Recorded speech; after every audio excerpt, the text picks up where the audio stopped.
자기가 생각한 깨달음이라는 대상 경계의 집착에 속박된 중생이 됩니다.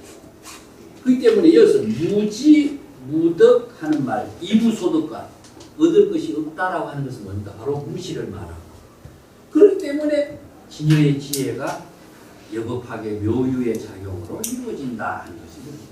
그래서 그 뒷구절도 이러한 까닭으로 무와 무인, 무중생, 무수자이기 때문에 일체 성법을 수행해서 안욕따라 삼약삼보리의 경지를 깨달아 체득할 수가 있는 것이다. 내가 중생심으로 아상, 인상, 중생상, 수자상이 없기 때문에 이것은 바로 진여, 본심의 지혜로 일체 성법을 갖는 거죠.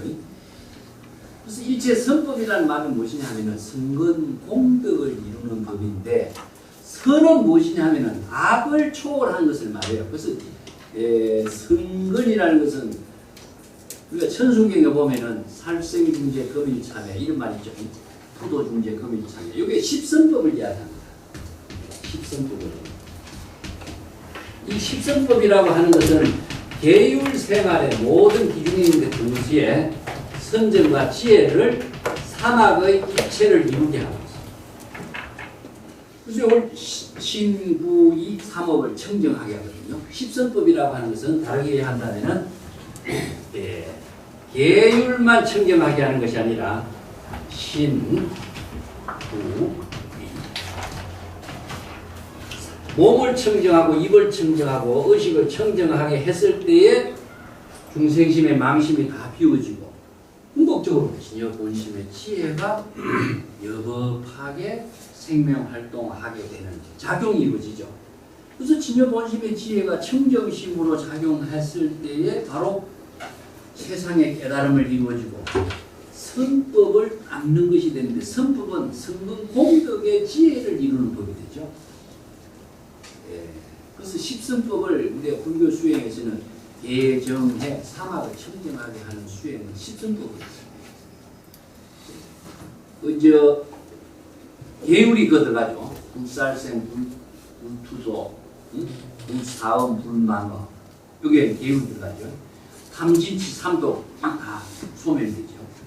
그래서 십선법을 닦는 것이 바로 대정의 사막을 청정하게 함으로 해서 지혜와 자비를 이루기 때문에 선근 공덕을 이루는 법을 일체선법이라고 합니다. 그래서 일체란 말은 지금 여기 시간과 공간에서 자신의 모든 삶을 신구의 삼업을 청정하게 하는 시전연의 모든 일을 바로 삼업을 청정하게 함으로 해서 지혜와 자비를 이루고 계정의 사막을 청정하게 함으로 해서 지혜와 자비를 이루는 법을 닦는 거죠. 그것이 바로 세상의 무상정등 정각의 깨달음을 이루게 되는 것이죠. 다른 말로 한다면 신구의 삼업을 청정하게 했을 때, 십선법을 닦았을 때 그대로가 바로 진여의 지혜로 세상의 깨달음을 이루는 삶이 되는 거죠. 그래서 선법이나 안욕따라 삼약삼보리나 진여의 지혜나 진공묘유나 내용은 같은 말이에요. 이것이 따로따로 있는 것이 아닙니다. 그래서 진여의 법이 바로 이 법이기 때문에 이 법은 평등하여 무유하는 것입니다. 그런데 이어서 일체 선법이다 선법이다 하지만 선법이라는 고정된 법이 존재하느냐? 존재합니다. 임시 방편으로 십선법이나 일체 선법을 따라서 안욕따라 삼약삼보리나 세상의 깨달음을 이루도록 제시하고 있는 방편의 언어일 뿐이다. 그래서 깨달음, 열애, 부처 어떤 언어라고 할지라도 그것은 방편의 언어로 제시했을 뿐이지 그 방편의 언어가 실체로 존재하느냐, 실체로 존재하지 않는 것이 바로 무식입니다. 그런데 열애, 깨달음, 부처, 지혜, 도, 열반, 해탈 어떤 언어라고 할지라도 그것이 자신의 의식의 대상으로 남아있으면 무엇입니까? 자신은 중생심에 벗어나지 못해요. 자, 그 뒷구절을 이해하기 위해서 밑에 따르고 이거 좀 기실론에 있는 부분이 아주 유명한 부분이죠. 제가 칠판에 가끔 써드렸어요. 이 진여의 법이나 불법을 바르게 이해하기 위해서는 이 구절을 정확하게 이해를 해야 됩니다. 이걸 이해하지 않고서는 진여의 법의 본질을 우리가 정확하게 이해를 못하게 되습니다. 기실론에 이런 부분이 나옵니다. 일체의 모든 제법은 유의 망념이 이유차별이요. 일체의 모든 제법이라는 것은 우리가 시절 인연에 따라서 이루어지는 모든 법을 일을 말하고 있습니다. 그래서 일체 제법이라든가 일체 선법이라든가 이런 말 하니까 혼란이 일어나죠. 여기서는 일체법이라고 하지, 일체 제법이라고 하고 제법 실상이라고 하는데 왜 여기서는 제법이라고 하고 여기서는 일체법이라고 하고 똑같은 말인데 왜 내용은 다르냐 이거죠. 자, 이것을 법이라고 하는 것을 이해하기 어려운 어느 중에 또 하나가 이런 이제 문제가 있습니다.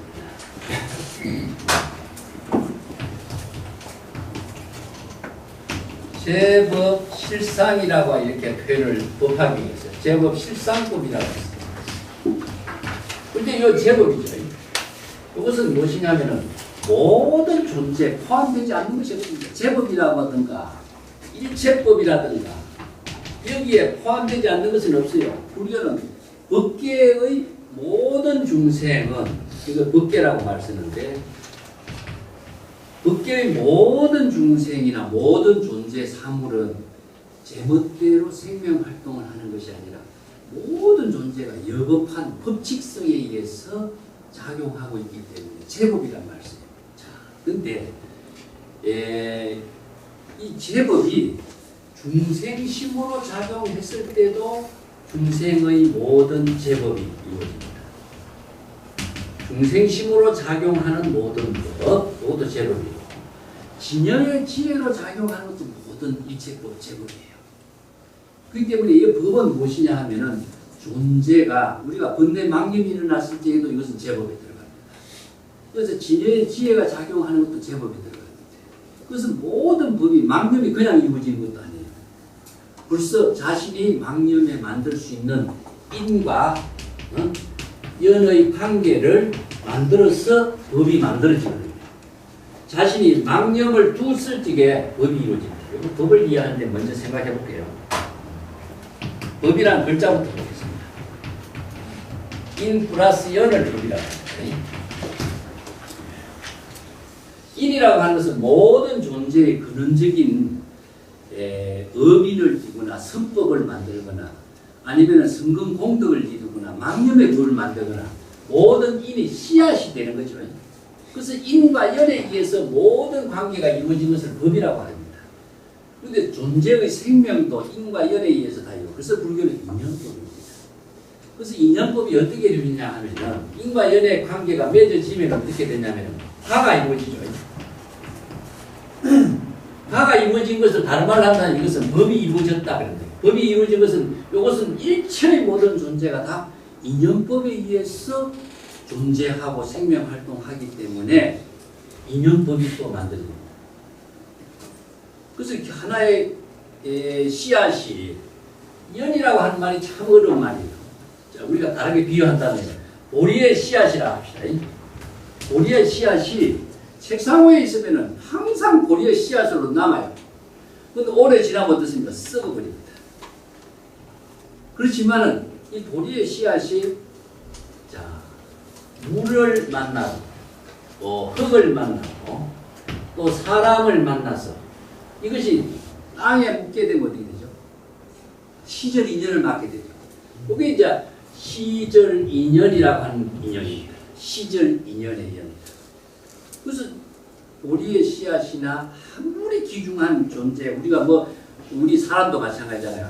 아무리 그 사람이 유능하다고 할지라도 유능한 상태로서는 자신이 좋은 삶을 만들어가지 못해요. 그렇다면 제법 인연이 만나지죠.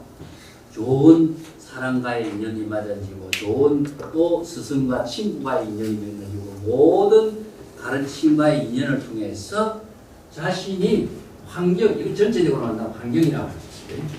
씨앗이 생성하게 하는 환경을 연이라고 합니다. 조건이 아닙니다. 조건이 아니고 씨앗이 모든 존재가 여법하게 생명활동을 할 수 있도록 이루어지는 모든 환경을 연이라고 해요. 그렇게 해서 이제 결과가 만들어지냐면 씨앗은 하나이지만 화는 뭡니까? 다죠. 그래서 이제 불교에서 일적과 다적이라고. 왜냐? 씨앗은 하나인데 많다고 해서도 씨앗의 근본 성격은 어떻습니까? 똑같죠? 아무리 많은 씨앗이 형성되더라도 씨앗이 갖고 있는 본성의 작용은 다 똑같습니다. 그래서 근원은 항상 진여의 근본은 속성은 같은 거죠. 그래서 인연법이라는 게 얼마나 중요한가. 이것을 우리가 불교에서 일체 제법이 인연법으로 이루어졌다 이렇게 이야기합니다. 자, 인연이 결과가 이루어진 것을 생이라. 자, 이 법이 만들어지고 법이 만들어져서 탄생하게 된 거죠. 그러면 생주 이 멸의 관계를 갖고서 생명의 활동이 이루어지는 거죠. 다른 말로 한다면 생로 명사.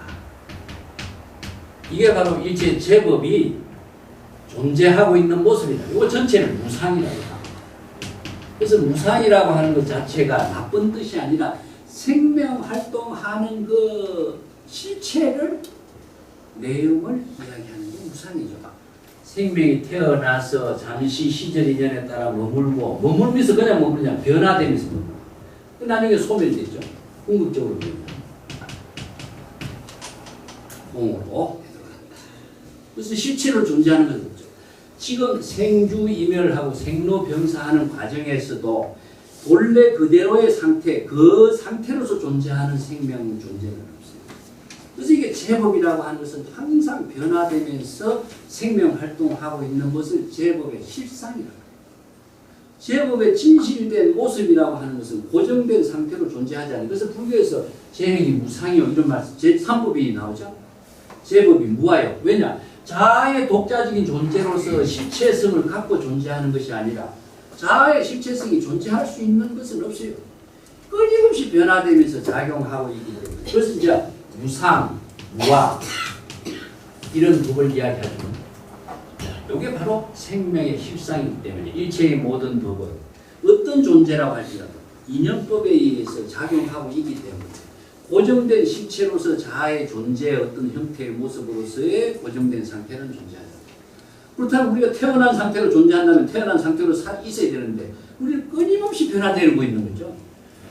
식물들도 동물들도 전히 끊임없이 생명활동이 변화되면서 작용하고 있는 그 상태를 제법이라고 합니다. 그래서 제법의 일체의 모든 법이라는 것은 생주이멸, 생로병사, 또 이 무상이라고 하는 것을 그래서 두 가지로 이야기해요. 자, 보통 존재가 변화되는 것은 무엇이냐 하면은 괴멸무상이라고 합니다. 괴멸, 모든 형체가 파괴되면서 성주개공이라는 과정을 거쳐서 파괴되면서 변화되죠. 우리 육체도 마찬가지고. 이게 형체가 있는 모든 존재는 괴멸무상, 파괴되면서 무상의 상태로 진행되고 있어요. 그렇기 때문에 궁극적으로 무엇이냐. 이 죽음을 맞이하는 것 자체는 변화된 모습을 가져. 태어나서 잠시 머물러 있고 있지만 그냥 머무르는 것이 아니라 변화되면서 머무르고 있기 때문에 늘 소멸과 죽음이라고 하는 것은 변화되면서 이거 물질적인 모든 존재는 다 무상한 존재 아닌 것이 없죠. 근데 또 하나의 염려무상이라고 했어요. 염려무상은 우리의 마음속에 일어나는 망념입니다. 그래서 불교에서 무상은 무엇이냐? 염려무상이에요. 이것은 너무나 지극히 당연한 일이고 그래서 불교에서 해탈은 육체적인 해탈이 이루어지는 것을 말하는 건 아니고 생사해탈은 염념에 이루어지는 망념 속에 이루어지고 있는 중생의 모든 고뇌에서 벗어나는 것을 생사해탈이라고 합니다. 네, 그래서 마음속에 한 생각의 망념이 일어나고 소멸하고 일어나고 소멸하는 그 가운데에서 중생심의 우리의 삶을 자기 생각대로 살고 있는데 자신의 중생심의 망념에서 진여 본심으로 되돌아가게 하는 깨달음을 체득하는 법을 불교에서 수행합니다. 그래서 일체 선법을 이루게 하는 것은 무엇이냐? 중생의 망념의 법에서 진여 본심의 법으로 되돌아가게 하는 법을 제시하는 것이 불교의 불법입니다. 그래서 이제 일체 법이나 제법이라는 말을 같이 쓰지만 내용을 보면은 중생의 법도 제법이고 또 지혜의 생명으로 작용하는 법도 일체법이고 법이 다 법칙성에 의해서 이루어져. 어떤 인과 연의 관계 속에서 이루어지는 법칙이요. 생로병사, 생주이멸의 그 작용의 법칙에 의해서 생명활동이 진행되는 법이에요. 그래서 하나는 무상의 법인과 동시에 하나는 우리들의 망념 속에 이루어지는 법인데, 그래서 시법이 평등하고 고유, 높고 낮음이라든가 선악이 초월된 법이라는 것은 진여의 법을 이야기합니다. 그 밑에 기실론 부분이요. 어렵습니다만 저 한번 보겠습니다. 제가 천천히 번역할 테니까 여러분 옆에 번역한 글을 적어서 메모를 하세요. 일체의 모든 제법은 오직 중생의 망념에 의거해서 차별이 일어나게 되는 것입니다. 이 망념은 무엇이죠? 자기 생각이죠. 자의식에 의해서 망념, 분별, 망념심을 가지고서 여러 가지 차별을 만들어내는 거죠. 그래서 일체의 모든 법이 뭡니까? 바로 좋고 나쁜 법도 일체법이고, 좋아하고 싫어하고 미워하고 예뻐하고 하는 이게 일체법이에요. 어떤 법이죠? 마음속에서 일어나는 망념의 법입니다. 이게 일체체법이죠. 이게 의식 속에 이루어지고 있는 모든 자기 생각으로 이루어지는 법이 자신이 자기 중심으로 해서 판단하고 자기 생각으로 말하고 인식한 법을 다 일체제법이 망념에 의해서 이루어지는 겁니다. 그래서 우리가 차별 분별심을 일으키는 것은 자기 생각으로 차별 분별심을 일으키는 거예요. 근데 진여 본심으로 데려가면 어떻습니까? 차별 분별심이 없어지는 겁니다. 차별 분별심을 일으키면 생주이멸 생로병사가 생사에 윤회하는 것이 일어나요. 그래서 여기서 차별 분별은 무엇이냐? 생사 윤회하는 법을 만드는 겁니다. 자기가. 자기 생각에 이렇게 망념에 의해서 만들어지죠. 그렇기 때문에 그 뒷부분 봅시다. 만약에 이 야기 10년정 무일체 경계지상이요. 만약에 망심과 망념을 여인저 일체의 모든 경계의 모습이 없으니, 이 일체 경계라는 것은 무엇이냐면 자기의 의식의 대상 경계를 말합니다. 자기가 마음으로 무엇을 좋아하는 생각을 갖고 있으면 어떤 대상을 보고 여러분 좋아하는 생각이 나죠. 대상이 무엇이냐? 자기가 경계의 대상이라고 해요. 이게 어떤 사물을 보고 좋아한다면 사물을 대상 경계로 삼고서 좋아하고 싫어하거든요. 근데 보기 싫은 걸 보면 대상 경계를 보고 보기 싫다고 하고, 보기 좋은 것을 보면 보기 좋다고 하죠. 이게 대상 경계를 보고 우리가 판단하는 거예요. 그건 자기 중심의 사고입니다. 이게 어떤 중심이냐? 망심과 망념에 의한 사고. 근데 망심과 망념이라는 것은 자의식에 의한 판단이기 때문에 자의식을 갖고 망심과 망념을 가지고 대상 경계를 보고 좋아하고 싫어하고 한다면 영원히 대상 경계를 벗어날 수가 없어요. 그렇기 때문에 여기서 망념을 여의고 망심을 여인다라고 하는 것은 아까 뭐였죠? 공이라고 그랬죠? 자의식에 대한 모든 생각을 비운다. 비우는 것은 진여의 근본으로 되돌아가는 것이다. 그래서 진여 본성으로 되돌아갈 때는 어떻게 되냐? 망심도 여의고 망념도 여의게 되고 의식의 대상 경계의 일체의 모든 상이 다 없어지게 되겠죠. 이걸 금강경에서 뭐라고 했습니까? 무상이라고 했습니다. 그래서 반야의 구체적인 지혜를 체득하는 실천법으로 금강경에서 세 가지를 강조해요. 무상, 의식의 대상 경계가 없는 거죠. 또 무주, 의식의 대상 경계에 집착하지 않는 거죠. 그 다음에 발심, 발심은 뭡니까? 바로 망념을 자각했을 때에 대상 경계를 초월하고 진여 본심의 깨달음을 이루는 겁니다. 그래서 세 가지예요. 그래서 무상은 의식의 대상 경계에 대한 모든 경계에 대한 의식의 상을 두지 않는다. 이 상이란 말이 어렵죠. 자, 우리가 부처라는 생각을 하면 돼요. 부처라는 생각을 하면 여러분 못다 있는 부처님만 생각을 많이 할 거예요. 그죠?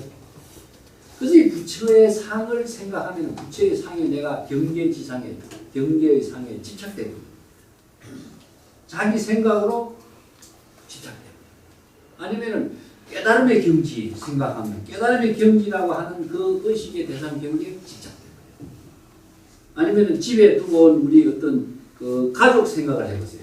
가족이 자신의 의식의 대상 경계의 상이 되어버려요. 시간적인 거, 공간적인 거, 물질적인 거, 아니면 좋고 나쁜 생각인 거, 아니면 깨달음이라든가 도라든가 어떠한 언어라고 할지라도 언어를 생각해도 언어가 자기의 대상 경계의 상이 됩니다.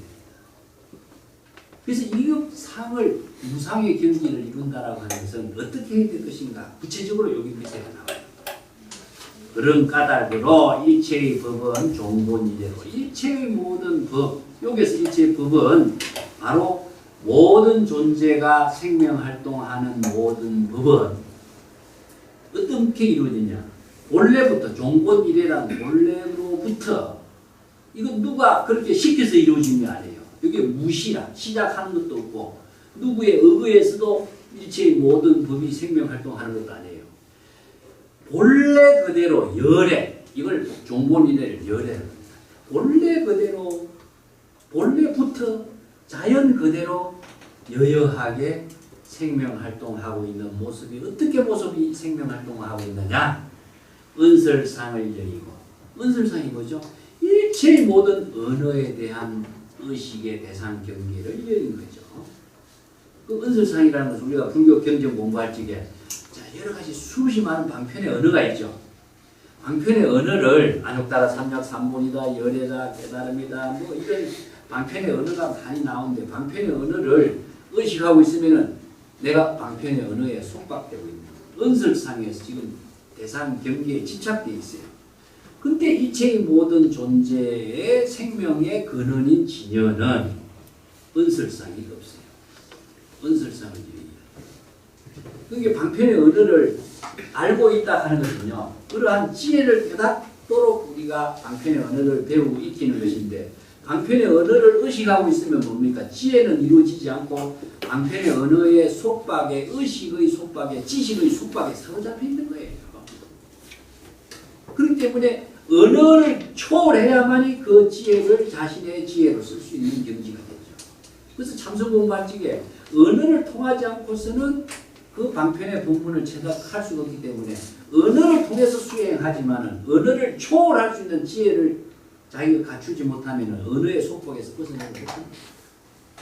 반야심경을 아무리 잘해도 반야심경의 언어의 속박돼서 우리가 반야심경을 배우고 있지, 반야심경의 지혜를 체득하는 경지는 이게 참선 수행할 적에 언어를 통해서 참선해요. 언어를 통하지 않고는 참선 수행을 못하는데 경전을 보는 거, 의록을 보는 거, 강경 하나거든요. 근데 언어를 초월할 수 있는 지혜를 체득해야 그게 참선이 돼요. 그게 은설상을 초월하는 경지가 돼요. 명자상. 명자상을 여인다 하는 것은 뭐냐? 우리가 명자 이름을 알고 있는 게 얼마나 많습니까?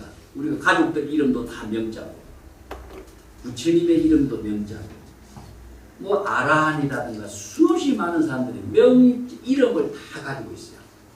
그 이름을 우리가 익히지 않고서는 사회생활과 모든 법문이라든가 인연을 나눌 수가 없어요.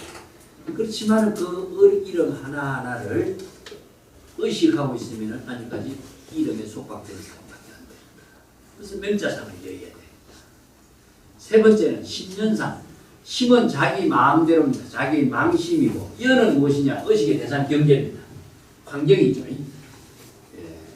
여는 경계예요. 자신의 마음의 주관적인 마음의 작용과 자신의 마음에서 인연을 맺고 있는 모든 환경, 경계, 대상 경계를 다 여의해야 됩니다.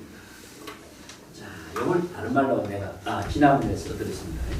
우리가 진여의 지혜를 이루기 위해서는 어떻게 해야 할 것인가? 여기에는 세 가지입니다.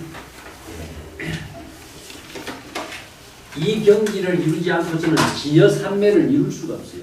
진공 묘유를 이룰 수가 없습니다. 그래서 은설상을 이룹니다. 그 다음에 명자상을 이룹니다. 신년상을 이룹니다.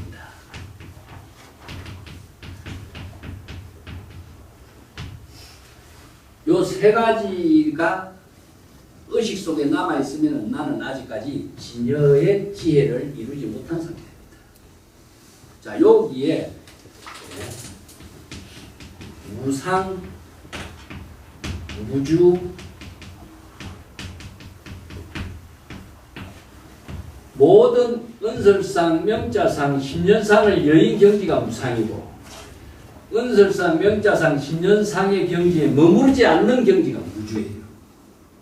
그래서 무상, 무주는 궁극적으로 진여의 지혜를 이루게 하는 반야의 경전의 법문입니다. 우리가 그간 중에서 무상, 아상, 인상, 중생상을 여의도록 하고 또 의식의 대상 경계에 집착하지 말라 하는 무주의 법문을 왜 그렇게 강조했겠느냐. 궁극적으로 진여 본성의 지혜로운 삶을 세상의 안욕 따라 삼약삼보리의 깨달음의 경지를 이루도록 일체 선근 공덕의 법을 이루도록 하는 그 법을 제시해주고 있는 것이 금강경이나 불교의 법문의 핵심이거든요. 그렇기 때문에 은설상, 명자상, 신년상 요걸 카드에 항상 적어놓으세요.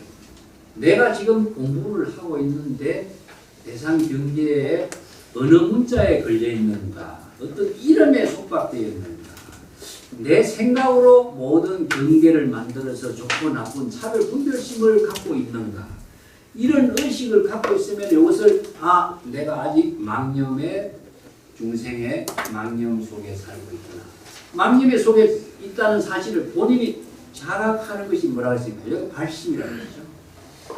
그래서 본인이 자각했을 때에 발심을 하게 되고 발보리심을 하게 되고 발안욕따라 삼약 삼보리심을 깨달아 체득해요. 그랬을 때 바로 초발심이 바로 정답을 이루는 거죠. 그래서 이 참선수행의 핵심의 기준이 요게 은설상, 명자상, 신년상을 여의어야 되니 이러한 경지가 필경평등하여 무유변이요. 필경, 궁극적으로 절대 평등의 경지를 이루는 것이 되는 것이요. 무유변이, 진여의 그 경지라고 하는 것은 변이, 생로병사의 변화되는 것도 아니고 생주이멸의 변화되는 것도 아니고 진여는 여여부동이다. 무유변이다. 그래서 파괴되지 않아요. 그래서 불과 파괴요. 그래서 진여는 파괴되지 않아요. 그래서 부처의 몸을 건강불개신이라고 합니다. 건강불개. 부처의 지혜의 작용은 파괴되지 않기 때문에 건강, 다이아몬드와 같이 파괴되지 않는 것이다. 그래서 진여의 지혜는 파괴되지 않습니다. 중생심의 모든 분별, 망상은 다 파괴돼요. 차별의 세계는 파괴되지만 절대 평등의 지혜로 작용하는 진여의 지혜는 변화되거나 다른 변화 상태로 바뀌거나 하는 수도 없어. 항상 그래서 진여는 여여부동이에요. 항상 여여한 상태로서 여여부동이다. 그래서 오늘 중국 선성들은 진여를 무심이라 표현해요. 무심. 일체의 번뇌 망심이 없는 경지. 그 무심의 경지가 바로 도의 경지요, 깨달음의 세계요, 안욕따라 삼약 삼보리의 경지요, 부처의 지혜 작용의 세계이다. 그래서 제가 무심이란 말 자주 쓰죠. 진여란 말은 어려운데 무심이란 말하면 좀 쉽잖아요. 자, 자기의 번뇌 망심이 다 여인 경지. 이게 바로 우리 각자의 진여 본성의 지혜로운 생명의 작용이 되도록 하는 것이다. 그래서 이 법을 안욕따라 삼약 삼보리 법이라고. 이게 절대 평등의 깨달음의 세계라고 이야기합니다. 이 때문에 은설상, 명자상, 신년상을 여인 경지가 진여의 작용이 바로 절대 평등의 경지를 이루며 변화되거나 바뀐 상태로 이루어지지 않기 때문에 파괴되지도 않고 이것을 이름하여 오직 일심이라고 하고 또 다른 이름으로 한다면 진여라고 한다. 자, 그래서 진여 일심입니다. 그 진여 일심의 법으로 이루어지는 모든 생명 활동을 일체법이라고 해요. 그래서 일체법이 바로 불법입니다. 이 불법은 부처의 지혜로 깨달음을 이루는 법이다. 이런 의미죠. 그래서 불법이 따로 존재하는 겁니다. 중생의 번뇌 망심이 다 여인 경지에서 진여 본심의 일심의 지혜로 작용하는 법을 바로 일체법이라고 합니다. 그 밑에 구절도 이 일체 은설 가명이요 무식이요 단수 망령이 불가득고라. 그래서 일체 언어 문자 우리가 경전에서 설하고 있는 일체의 모든 언어 문자나 설법이나 이게 인간이 가장 위대한 그 발명이라는 것이 뭡니까? 바로 언어 문자를 만들었다는 것이죠. 예. 그래서 문화라고 했을 적에 네? 문명이라고 했을 적에 뭡니까? 언어 문자를 통해서 많은 사람들과의 관계를 이루게 하는 힘이 만들어진 것이 바로 문화고, 언어 문자를 통해서 지혜를 함께 나눌 수 있는 사람, 인격을 만들게 돼. 이게 문명이죠. 그래서 문명사회라고 하는 것은 문자를 만들었다라고 하는 것이죠. 그래서 언어 문자를 통해서 자신의 모든 사고나 지혜와 인격을 함께 나눌 수가 있던 이것이 바로 문명을 이루게 된 힘인데, 불교에서도 이것은 다 방편의 언어다. 방편의 언어 문자다. 그래서 방편의 언어 문자는 뭘 지지냐? 진실을 깨닫게 하는 방편의 언어인 것이지, 방편의 언어를 갖고 있는 한 궁극적으로 방편의 언어의 속박에서 벗어나지 못한다. 그래서 우리가 건강마녀 바람일이라는 것은 방편의 언어일 뿐이지, 건강마녀 바람일 그 자체는 언어에 있는 것이 아니라 어디에 있습니까? 바로 진여의 지혜 작용 속에 있는 것이다. 그래서 불교의 모든 가르침은 방편의 언어가 진실, 진여의 지혜가 작용하게 하는 그 깨달음을 이루게 하는 방편의 언어일 뿐이에요. 그렇기 때문에 은설상을 내고 명자상, 우리가 부처가 되라 하면 부처가 되도록 하는 부처의 경지는 진여에 있는 것이지, 이 부처라는 말에 있는 건 아니잖아요. 우리가 수없이 많은 오종 수행을 한다. 경전은 수지 독송하고 남에게 설법을 해야 된다 하는 말을 통해서 하지만은, 경전을 수지 독송해서 깨달음을 이루는 경지는 진여의 지혜 작용 속에 있거든요. 어느 문자에 있는 게 아니다. 그런데 보통 사람들은 어느 문자 그 가운데에 부처도 있고 깨달음도 있고 지혜도 있고 불법이 있는 것처럼 착각하고 있지 않느냐 하는 거죠. 이게 불교의 가르침의 핵심이죠. 그래서 방편의 언어는 진실된 깨달음의 작용을 하게 하는 것이다. 진실은 진여의 지혜 작용을 진실이라고 합니다.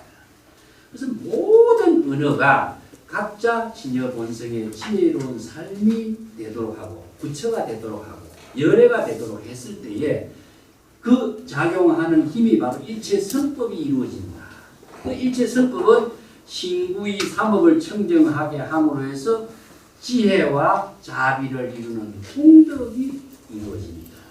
그 공덕 행위 바로 상부보리 하와중생의 보살도의 생명의 작용으로 이루어지기 때문에, 그래서 우리가 수행이라고 하는 것은 전부 다 바로 신구의 삼업이 청정하게 되고 공덕을 이루게 되고 지혜와 자비가 상부보리 하와중생의 보살도로 태양이 되도록 하는 그 법이 바로 일체법입니다. 그게 바로 이제 상이 상방 관계가 조작을 하지 않고 이루어지고 있는 것이 자연법이란 말이에요. 그래서 이걸 진여의 지혜 작용을 다르게 이야기하면 자연법이란 말입니다. 자연 그대로 이루어지는 법입니다. 이건 외부의 힘에 의해서 이루어지는 법이 아니다. 자연이란 말 자체가 외부의 힘이 가미되면요, 자연 그 자체의 모든 생명을 다 잃어버려요. 예를 들어서 은설이라고 하는 외부의 힘이 가미되면 진여의 자연의 법이 죽어버리고, 명자, 어떤 이름이 여기에서 가미가 되면은 진여 본성의 자연의 법이 생명을 잃어버려요. 그렇기 때문에 이것을 여의도록 할 때 진여의 지혜를 이루는 것이다. 그래서 다른 말 한다면 이걸 불교에서는 비유로 합니다. 그래서 불교의 공이라고 하는 말은 물질을 비우는 게 아니고 자기 의식 속에 작용하고 있는 방편의 언어나 이름이나 자기 생각의 주관적인 생각으로 판단하는 모든 의식의 사고를 다 비워라. 자기 중심의 사고를 비울 때에 자기가 없어지는 건 아니다. 자기의 망상이 없어지고 망념이 없어질 뿐이지. 진정한 진여 본성의 일심의 지혜 작용으로 되돌아가는 법이다. 그래서 비운다라고 하는 말을 다른 말을 할 적에는 되돌아가게 하는 힘을 본래로 되돌아가게 하는 비운다라고 하는 말 자체는 참 불교에서 굉장히 하나의 그 대乘불교의 사상적인 표현인데 내가 공이라는 말을 0이라는 숫자에다 표현했잖아요. 공과 0은 똑같다. 그래서 궁극적으로 봅시다. 은설상, 명자상, 심련상은 자기 중심의 생각의 모든 사고를 비운다는 것은 제로가 되도록 한다는 것이거든요. 제로가 됐을 때 자기가 없어지는 것이 아니냐. 바로 본래로 되돌아가는 상태입니다. 그래서 비우는 것과 제로와 이것은 본래의 상태로 되돌아가는 것이다. 그래서 불교의 수행은 바바나라고 해서 본래의 상태로 되돌아가서 본래의 상태의 지혜가 작용하도록 하는 이것이 불교의 수행입니다. 다른 데서는요, 막 무엇을 얻으려고 하고 구하려고 하고 찾으려고 하고 도움을 받으려고 하는 것에 의해서 뭐가 이루어지는 것이지만 불법의 수행은 아닙니다. 모든 것을 다 비워져야만이 본래로 되돌아가고 본래의 작용이 바로 진여의 지혜를 이루게 합니다. 그 안국따라 삼약삼분이가 얻어서 이루어지는 것이 아니라 비워서 이루어지는 법이거든요. 그래서 실체가 없도록 했을 때에 본래로 되돌아가는 것이다. 이 때문에 그 밑에 구절을 보겠습니다. 기실론에 일체의 은설이라는 것은 가명 임시 방편의 언어로서 이름을 붙였을 뿐이다. 언어 문자로 임시 방편을 붙인 것이다. 그렇기 때문에 일체의 은설, 언어 문자나 방편의 문자는 고정된 실체로서 존재하는 것은 없다. 실체로 존재하는 언어 문자. 언어 문자 그 가운데 실체가 뭐 있느냐? 언어 문자 가운데 진실이라는 것이 뭐가 있느냐 이거죠. 근데 많은 사람들이 언어 문자 그 가운데 부처도 있고 깨달음도 있고 도도 있는 것처럼 착각하고 방편의 언어 문자는 진실을 깨닫게 하는 언어이지 임시 방편의 말일 뿐이지 언어 문자 그 가운데서는 고정된 실체로서 존재하는 것은 아무것도 없다. 이게 무시란 말을 씁니다. 그래서 무시란 말을 다른 말 한다면 공이란 말을 쓰고 또 무자성이라는 말을 써요. 고정된 자아의 실체가 있는 것도 아니고 고정된 자성으로서 작용하게 하는 힘이 있는 것도 아니다. 그래서 예를 들어서 안육따라 삼약삼분이라는 말은 최상의 깨달음이라고 하는 말인데 최상의 깨달음이라고 하는 것은 진실된 깨달음은 진여의 지혜의 작용으로 이루어지는 것이지 안육따라 삼약삼분이라는 방편의 언어 속에서 이루어지는 것은 아니지 않습니까? 그런데 많은 사람들이 언어 그 자체가 깨달음인 것처럼 착각합니다. 예를 들어서 부처란 말을 한다면 부처가 언어에 부처가 있는 것처럼 착각하거든요. 그래서 부처라고 하는 것은 진여의 지혜의 작용을 부처라고 하지 언어의 부처라는 작용은 아니다. 그렇기 때문에 언어 가운데는 고정된 실체가 없고 자성이 스스로 작용하게 하는 본성이 여기에서는 언어 가운데 있을 수가 없다. 그런데 보통 사람들은 진실을 깨닫지 못하고 한편의 언어에 속박되어서 바른 깨달음을 이루지 못하고 있다. 이걸 바르게 제시해 주기 위해서 이 이체 은설은 가명이요 무실, 실체가 없는 무자성이다 이렇게 이야기합니다. 일체의 언어 문자를 이해하는 것은 바로 우리들의 망념에 따라서 이해할 뿐이다. 언어 문자는 우리가 자기 중심으로 해서 방편의 언어를 가지고 자기 생각으로 이해할 뿐이죠.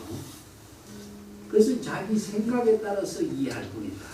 그래서 언어 문자 그 가운데에서는 인상으로 깨달음을 체득할 수가 있는 것이다. 우리가 불가득이란 말 자주 쓰죠. 인간계에서 과거심, 현재심, 미래심 이런 말 쓰는데 과거심이 어디 있고 미래심이 어디 있고 현재심이 어디 있는가? 과거심이라는 생각은 내가 생각하는 거예요. 과거심이라는 시간이 어디 있어요? 미래라고 하는 생각도 자기가 미래라는 생각을 하고 인식하고 있을 때 미래라는 말이 있는 거죠. 고정된 실체로 미래가 어디 있고 과거가 어디 있고 현재가 어디 있고 그래서 현재심, 미래심, 과거심이라는 그 고정된 실체로서 존재하고 있는 시간도 없고 그것이 있다고 생각하는 것은 자기가 그렇게 생각하고 있는 망념에 있을 겁니다. 그런 시간이 어디냐. 그걸 지금 이체 은설은 다 임시 방편의 말로서 제시한 것이고 고정된 실체가 없는 것이고 자기 생각에 따라서 이체 은설을 이해하고 있을 뿐이지 은설을 통해서 그 은설의 세계를 자기가 체득할 수 있는 얻을 수 있는 대상 경계는 아무것도 없다. 그래서 금강경 뒤에 나면은 이체 유의법 영홍합부에야만 나와요. 이체의 모든 유의법은 중생식으로 생각하고 있는 법은 하나와 같아요. 실체가 없어요. 그림자와 같고 거울에 비친 영상과 같아요. 그 때문에 제가 자주 이야기했지만은 공식이라는 말을 이해하기 위해서는요. 이걸 불교에서 뭐라고 표현했냐면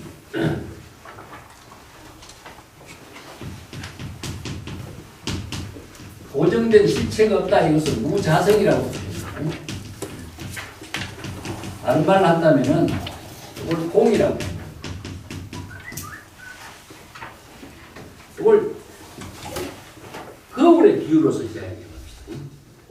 이게 거울이 있는데 거울 그 자체는요 아무런 것이 거울 속에 담겨 있는 것은 없어요. 근데 우리가 사람이 앞에 가면 어떻습니까? 있는 모습을 그대로 비춰주죠. 그래서 거울에 비친 모습을 경중상이라고 합니다. 거울에 비친 모습이 그림자예요, 그림자. 그래서 거울의 작용은 무심의 작용이다. 거울 자체는 자기가 자성을 갖고 있지 않아요. 그리고 자성을 갖고 있다면, 자의식을 갖고 있다면 나는 비추고 주고 싶은 사람 얼굴만 비춰주고 비춰주고 싶지 않은 사람 얼굴 안 비춰줄 거 아니에요. 그런데 거울은 그렇지 않아요. 어떤 사물이라도 거울 자기 앞에 나타나는 모든 사물을 있는 그대로 비춰. 이걸 여법하게, 여여하게 비추는 작용을 하고 있다. 이것을 바로 열애라고. 무심의 작용이라고. 분별심을 갖지 않고 있는 그대로 비춰주고 있을 뿐이죠. 그런데 거울에 비친 모습이 실체가 있느냐? 없습니다. 근데 보통 사람들은 거울에 비친 모습이 실체가 있는 것이라고 생각하는 것은 무엇이냐면요.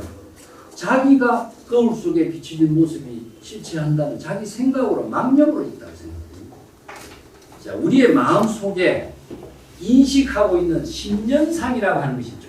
신년상. 자신의 마음에서 의식의 인식으로 대상을 보고 있는 대상 경계를 신년상이라고 하는데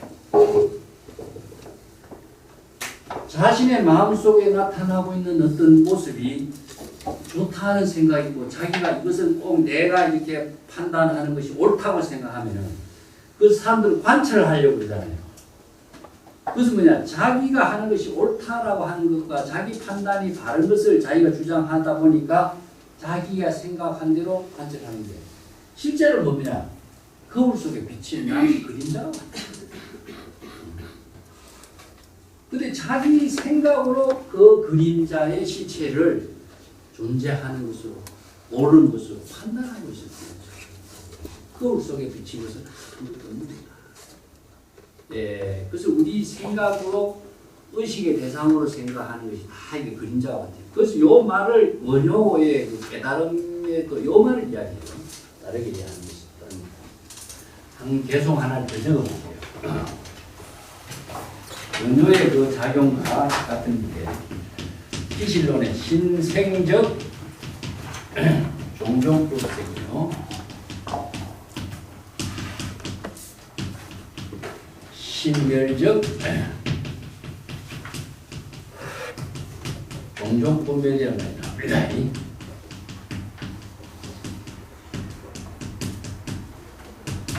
그래서 이제 생멸법에 대해서 이제 나와요. 자, 여기서 심은 망심입니다.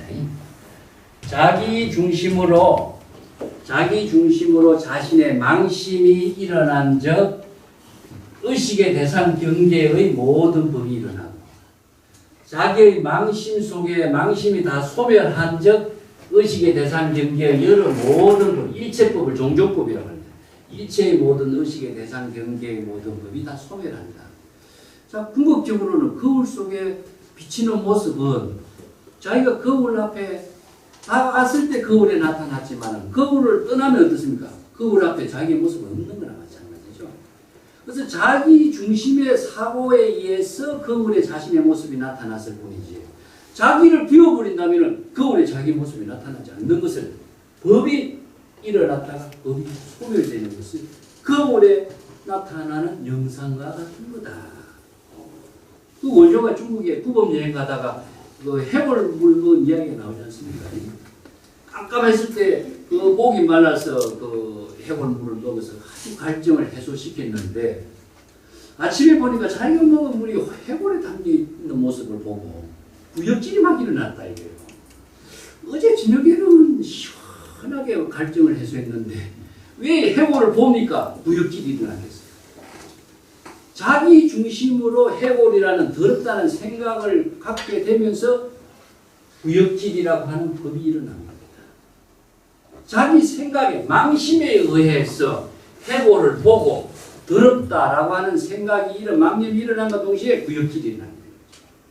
이게 해골을 보고 더럽다는 의식을 갖게 됨으로써부터 벌써 거기에 따른 부작용이 일어난 것이 바로 이제 의식의 대상 경계라. 근데 그 한마디를 갖고 원인을 깨닫게 되죠.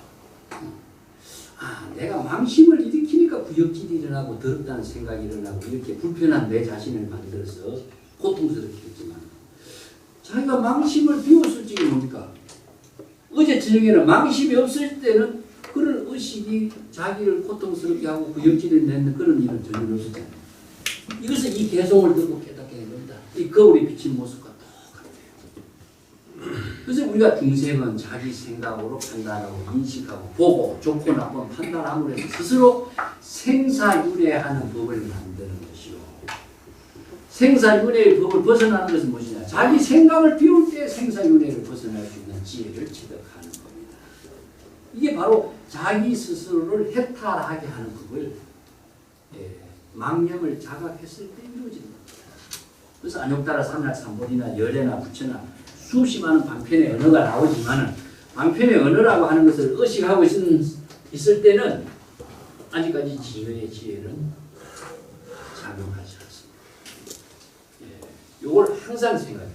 내가 선선 공부하면서 내가 방편의 언어에 속박되어 있지 않는가, 아니면 부처나 열애라고 하는 어떤 이름에 속박되어 있지 않는가, 자기의 주관적인 생각으로 대상 경계를 두고 좋고 나쁜 분별심을 일으키지 않는가. 항상 이것을 뭐냐? 자각하게 됩니다. 자각을 했을 때에 진여의 지혜를 이루고 깨달음을 이루는 인연을 만들게 되지. 자각을 하지 못한 사람은 항상 중생심의 사고에서 벗어나지 못한다는 거죠. 그래서 일체법을 이해하기가 참 어렵습니다. 238쪽으로 다시 되도록 하겠습니다. 이러한 까닭은 열애가 일체법을 설하지만은 일체법이 모두 불법이라고 설하는 것인데 그 일체법은 바로 안욕따라 삼약삼보리의 깨달음을 이룬 때에 일체의 법이 진여의 지혜로 여법하게 작용하는 법을 일체법이라고 하고 그 법을 다 불법이라고 하는데 불법이라는 것은 깨달아 부처의 지혜로 깨달음을 이루어서 여법하게 작용하는 법이다 이런 말입니다. 그래서 아까도 내가 불법은 세 가지로 이야기했습니다. 부처라고 하는 말은 불은 깨닫다는 말입니다. 중생의 번뇌 망념을 깨달았을 때 부처가 돼요. 부처가 그냥 되는 거예요. 자신의 마음속에 번뇌 망념을 깨달았을 때 자신이 부처가 됩니다. 그랬을 때 깨달음을 이루게 하는 기존의 모든 것은 무엇이냐? 진여의 법에 의해서 깨달음을 이루어요. 자기 생각대로 법을 만드는 것은 그건 법이 아니고 진여의 법에 의해서 여법하게 깨달음의 지혜를 작용했을 때 불법이 되는 거죠. 그래서 부처가 되는 깨달음의 법이 불법이고 또 부처로서 깨달음의 법을 이루는 것이 또 불법이 되는 겁니다. 그래서 불법은 바로 진여의 법입니다. 앞에서 이제 열애는 즉 제법 여여 그랬죠. 일체의 모든 법이 여여하게 시전인에 따라서 지혜로 작용하는 법이 바로 열애인 것처럼 열애가 되는 법을 일체법이 모두 불법이 되는 법이다. 그래서 열애가 설하는 불법이라는 것은 이 법을 설하는 것이다. 그래서 진여법을 열애는 앞에서 뭐랬어요? 무실무어라 그랬죠. 고정된 실체가 없다. 자, 은설상으로도 실체가 없고 명자상으로도 실체가 없고 심연상으로도 실체가 없어. 실체가 없기 때문에 진여는 무실인 것이다. 그렇기 때문에 은설상, 명자상, 심연상을 떠나서 진여의 지혜는 진영, 진공, 묘유의 지혜를 이루고 안욕따라 삼약삼보리의 깨달음을 이루게 됩니다. 그렇기 때문에 이체법은 바로 불법이다. 일체의 모든 제법이 여여하게 지혜로 작용하는 법을 열애라고 한다. 이런 말을 썼습니다. 이체법이라고 하지만은 고정된 실체로서 이체법이라고 하는 것이 존재하는 것은 아니다. 임시 방편으로 이체법이라고 이름 붙였을 뿐이다. 그래서 모든 경전의 언어 문자는 다 방편의 언어로 제시했을 뿐입니다. 방편의 언어 문자가 실체가 있는 것처럼 언어에 본질이 있는 것처럼 이해해서는 안 됩니다. 오늘 여기까지 할까요? 네. 밑에 땅은 또 다른 부분입니다.